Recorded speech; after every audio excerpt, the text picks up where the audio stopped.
One of the things that I like the most about Audiomulch is that it is a modular application, meaning that it provides you modules, which are little collections of technology, let's say, and these modules are arranged in a space. Here's the space, and here are a couple of modules.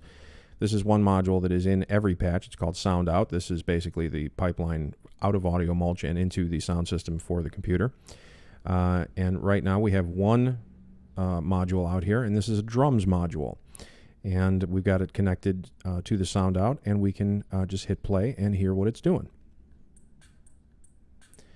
Now, as it's rolling there, we can hear, oh, we're a little loud, so let's bring that down some, not peg so hard. One of the things that you can notice here is that we have in the drums sequencer here, that's better for level. In the drum sequencer here, we've got 5 tracks of sample playback. We've got a kick drum, maraca, a snare, and we've got a double bass sample and another double bass sample. So you might wonder, how is it possible to work on, or like, let's say that I wanted to just EQ the bass. The 2 bass channels, I wanted to do something with their, to filter them or to EQ them, make them sound different. But inside the drums module here, the drums object, I don't have anything resembling a send or a insert or any way to work just on these 2 channels. How do I go about doing that? Well, Audiomulch, being a modular application, means that you can get around this problem by doing a thing called cloning. What we're basically going to do is we're going to take the drums object here, and we're going to clone it.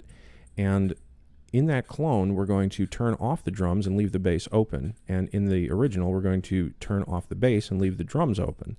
And in that way, we've separated out the drums and the bass simply by creating 2 instances of the drums object and just using the mutes, which are right here, in order to accomplish that. So let's do that right now. And in fact, before we do that, let's set up a mixer, which is very easy to do. You just ask for a mixer here. We want, I don't know, 4-channel mono mixer for our purposes.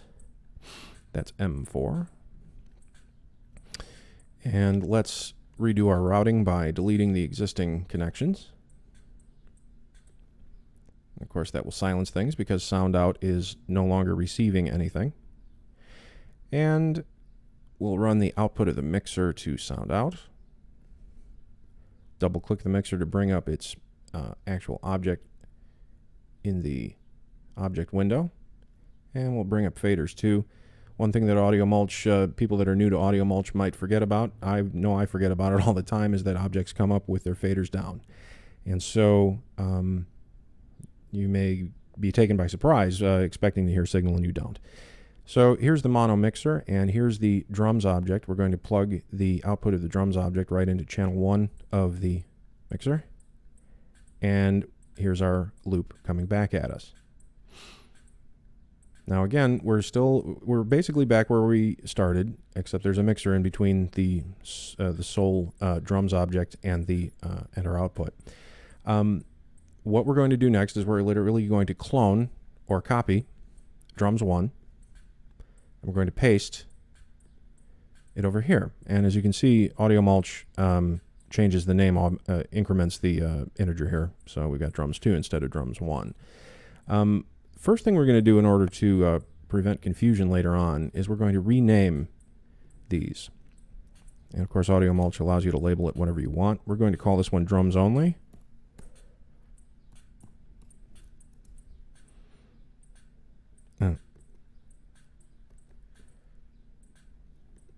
And we're going to spell it correctly because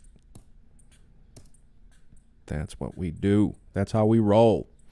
And we're going to rename this one bass only.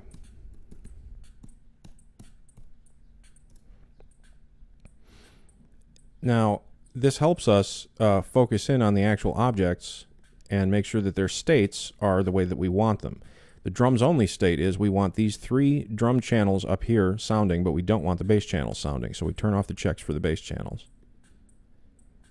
And since that's all that's connected to the mixer, we hear no bass whatsoever. To bring the bass back, though, we go over to the bass only object, and we turn off the drums, and then connect it to the system. You can do this in a different order. I just did it this way.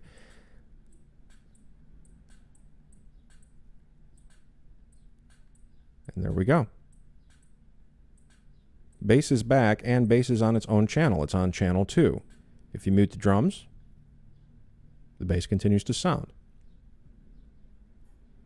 And that leaves us open to insert, let's say, we can just say insert after an effect. Something goofy like a flanger. Bring the feedback down a little bit. And then go back to the mixer, unmute the drum track.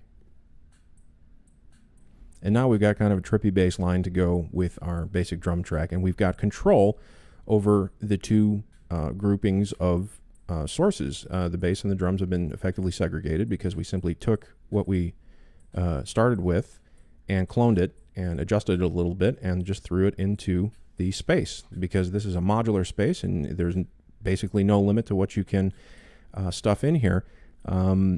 That's just the beauty of a modular synthesis or modular audio application, just the virtual space and the fact that you can take the architecture of these modules, or rather take the architecture of the program and trick it into doing what you want it to do by cloning little pieces and putting these pieces where you need them to go and making their own behavior, making the pieces' behavior be a little different from the parent of the clone.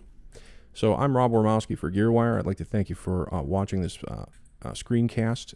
Watch Gearwire.com in the future for more features of the great Audiomulch application. Thanks a lot.